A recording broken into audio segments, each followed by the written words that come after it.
America ने कब्जे में लिए गए बहरी जहाज पर मौजूद 6 ईरानी रिहा कर दिए। ईरानी मीडिया के मुताबिक दिन रात कोशिशों के बाद 6 अफराद को रिहा करवाया गया है।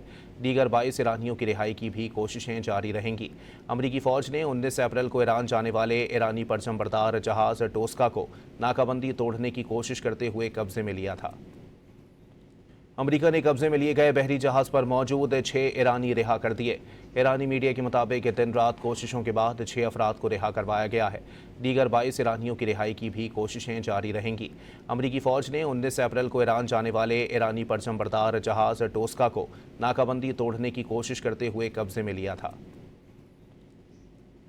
अमेरिका ने कब्जे में लिए गए बहरी जहाज पर मौजूद 6 ईरानी रिहा कर दिए। ईरानी मीडिया के मुताबिक दिन रात कोशिशों के बाद 6 अफराद को रिहा करवाया गया है। दीगर 22 ईरानियों की रिहाई की भी कोशिशें जारी रहेंगी। अमेरिकी फौज ने 19 अप्रैल को ईरान जाने वाले ईरानी परचम बरदार जहाज टोस्का को नाकाबंदी तोड़ने की कोशिश करते हुए कब्जे में लिया था।